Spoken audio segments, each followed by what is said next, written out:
Tu dois te protéger quand tu as une capote, déjà, tu vois, déjà, tu dois te protéger. Alors ma prochaine question s'adresse à vous deux. Quelle est votre vision de Kinshasa? Comment la décririez-vous? C'est une ville performance, c'est aussi une ville de possibles, une somme de possibles. On me demandait l'autre jour, dans le contexte de l'exposition, ce que Kinshasa pourrait avoir à enseigner à une ville comme Paris. Et on pourrait commencer par dire, eh bien voilà, le cœur battant de la réflexion aujourd'hui sur la créativité, elle est en Afrique, elle est dans les diasporas, elle est à Kinshasa, et Paris pourrait apprendre de cela en ouvrant ses musées, en ouvrant ses théâtres, en ouvrant ses espaces de musique, précisément à ce cœur battant. Et Tixo Dembélé, vous le disiez, vous, Kinshasa est donc une ville performance. Est-ce que vous utiliseriez d'autres qualificatifs? Est-ce que c'est une ville que vous aimez malgré tout? Ben ouais, c'est une ville que je vis particulièrement, mais vivre à Kinshasa, c'est pas facile. Il y a des moments qui se réveillent déjà le matin, c'est déjà une performance. Kinshasa, vivre à Kinshasa, c'est déjà une performance déjà. C'est pas facile déjà. Ouais. Ouais. Comment vous y êtes-vous pris pour trouver de nouvelles manières artistiques Mais c'est déjà. votre ville?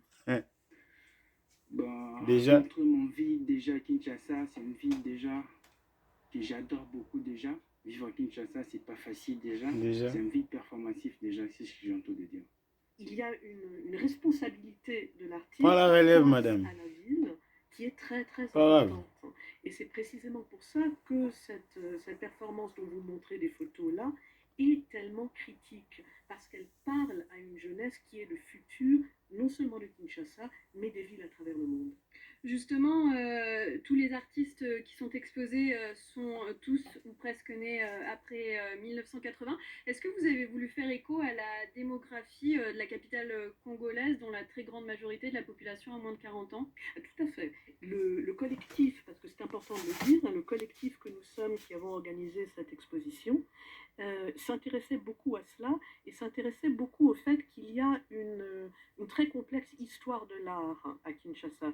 Il y a des tas de générations d'artistes différentes qui se parlent, qui ont travaillé ensemble, qui ont fait des études ensemble, qui ont créé des collectifs, comme par exemple celui que tu as fondé. Collectif avec mon ami Yanos Majetikos, c'est un artiste. Sakana art, ça veut dire que l'artiste est un enfant, l'art est un objet. D'accord. Et on le voit justement toute cette richesse, cette variété qu'il y a tout au long de cette exposition. Ouais. On va devoir, malheureusement, on n'a plus beaucoup de temps. Je voulais juste vous demander rapidement quels ont été les critères que vous avez utilisés pour sélectionner les artistes que vous exposez. Et est-ce que aujourd'hui les artistes quinois survivent grâce à leur art? Alors, un critère clé, ça a été l'engagement. Les artistes avec lesquels nous avons travaillé nous ont vraiment guidés. Et ce sont des artistes qui ont, comme le disait Tixon, un regard sur la ville comme un endroit qu'ils aiment profondément, qu'ils critiquent en même temps, mais pour lequel ils voient un très réel futur, non seulement pour le Congo, mais pour l'Afrique tout entière, les Suds, le monde entier.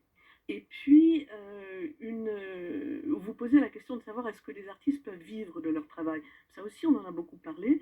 Et c'est certes très très compliqué, mais le fait qu'il y a des artistes comme Vichwa Milwambo Bondo, comme Sami Balogi, comme Faustin Linikula, qui ont créé des espaces d'art qui sont très importants à Kinshasa, à Lubumbashi, à Kisangani, est en train de radicalement changer la donne et peut vouloir dire que dans quelques années, comme à Lagos, comme à Marrakech, comme à Johannesburg, il y aura un réel marché local de l'art. Une vraie scène de l'art contemporain donc à Kinshasa. Merci beaucoup à tous les deux d'avoir été avec nous sur le plateau d'Afrique Hebdo. Et on vous emmène maintenant découvrir l'Égypte comme dans